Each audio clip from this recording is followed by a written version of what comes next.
haddaan af xumaanin adin ma xumaado asalku waxa weeya wargaalada la noosheen maaragtay markay wada dhaqmayaan wax kastoo ka dhaxeeya hadal cid isku mudaysa arki maysid walaalka hadal ku mudda raganimo maaha cid hadal isku mudaysa arki maysid xataa af Soomaaliga waxaad moodaa inagu dhaqanka Soomaaliga waa dhaqan adag nin Soomaaliyeed ma maalin wuxuu igu yidhi waa nin pilot dawladda Soomaaliyeed u dirtay Arizona joogay dabeetana meeshii wax lagu dhiganayay buu yidhi oo pilotnimo lagu baranayo ayaan kaatiin yaroo gabadh iyo inan islaaniya inan ay dhashay haysataan maadna aniga nin kale oo Soomaaliya weeyaan buu yidhi kaafiga iyo waxba laga iibsaday waa ka iibsanaa marka inantii iyo islaantan meesha jooga caday liitaan maalintii dambe islaantii iyo dhow waxay ku tiray buu yidhi kaale maxaa afkiina lagu yidhaahdaa bay igu tiri buu yidhi please waxaan idhi buu yidhi kuma jirto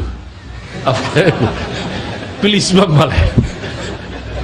waan fikiray buu yidhi wixii aan la odhanay min fadlaki bilixsaanaki waxaas waa carabi buu yidhi waan baadhay af Soomaaligiyo ereyga please ba waan waayay buu yidhi wax la yidhaahdo deetana waxaan idhi buu yidhi kuma jirtoba markaasee waxay igu tiri buu yidhi haddaan gartay maxaa idiin diiday dadka kale markuu wax iibsanayo please one cup of tea ayaa la yidhaahdaa idinku koob shaha keen awaamirtana wadaan maxaa idiin diiday inaa kelmad fiican tidhaahdaan يعني إلا حد من Soomaaliyeed intuu fakaro afkiisaba uu ka waayo wax biliis lagu yiraahdo jaxarnimada iyo hadalka engegan iyo qalafku halku joogo qalafku raganimo maaha inaad qalafsanaato oo qof adag noqota raganimo maaha saadaraadid baa Ilaahay quraanka wuxuu ina leeyahay wa qul li ibadi yaqulu lati hiya ahsan waxaad adoomahayga ku tidhaahdaa baa Ilaahay yiri hadalka kiisa wanaagsan ha dhahaan inna ash-shaytaana yanzaghu baynahum إن الشيطان كان للإنسان عدوا مبينا إلهي وحولي واي محال لي هذا الكفي عن هدهان وحال لغو تعليلنا يا واي الشيطان كل حدو دينو فساد ردا أبو دونيا إنه اسكد أبو دونيا شيطاننا إنسان عدو نمدي سواي عد هيبوي هيبا إلهي سبحانه وتعالى إذن كلمات كانت ضغط كفتك كردقيسو أياه وحندتك مشرقية مغربك لقيي waxaan kala durkiyay waa qabiil kanaad yasaysa ama reer kanaad maagaysa ama hadal kanaad qofka ku mudaysa ama weerahan wada adag ayaa waxa qof kala fogeynaya nabigu wuxuu gaarsiiyay kaleey salaatu wasalaam qofka muslimka ay qofka kale muslimka ah hadal xun ayuu ku oran bale wuxuu nabigu gaarsiiyay in la yiraahdo wajiga fiican wajiga bashaashka ah alwajh talaq ayaa sadaqa aba leeyay adigoo unafka yarabburayo caraysan inaad walaalka ka hor iman hatta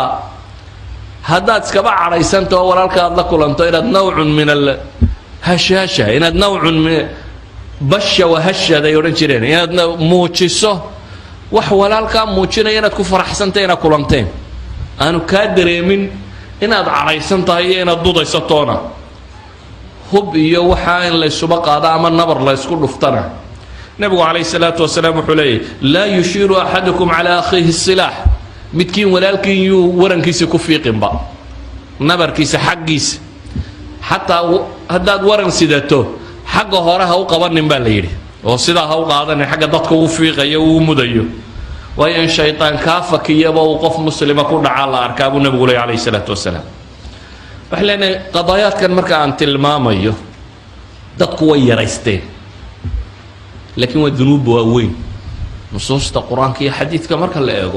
وكبائر حن ينمي من ماء يسد الصخرية وكبائر قرآن كل ردية النهية والذنوب واوين ذنوب تاسي هداي اللي يرادا يوايلك يدتك دحدو هذا كبحضه وحين نقول كرر بلشة يسوسه هلوده وهندي بدحده دولين بلشة ولا لو بكرته وان هذا الكيس كم مدينين bulsho wadaagi karta nolosha dhamaanteed sida ogeed inta aanan islaaxa ka waramin iyo fadligiisa iyo quraanka iyo xadiiska ku soo aroray waxaan rabaa inaan idin tilmaamo war fasaadu dhaatul baynku inay xumaataa waxan yar ba xumeeya dadku inuu walaaloobana afcaasha kooban وحساسينta leh ee ismaamuuska leh ee isa soo dhaweynta leh ee isa salaanka leh ee xidhiidhka samaynaya ayaa keena qofka bini aadamka in qalbigiisu furmo. bini aadamku dhagax maaha, qulubta bini aadamku wax iska xajaro oo aan caqliga in wax loo sheega ma yana cawaatiftiisu isbedelin maaha. cawaatifta bini aadamku wax fudud baa cadhaysiiya, farxiya, kiciya, jeclaysiiya, necbaysiiya. qofka Soomaaliga waxaad moodaa inaanu insaanka markaas si wanaagsan u fahmin. insaanka haddaad si fiican u fahamto waxay keensanaysaa cawaatiftiisa iyo mashaacirta dareemadiisa inaad ilaaliso. walaalka haddaad dareenkiisa ilaaliso weligaa walaalba ahaanaysaa.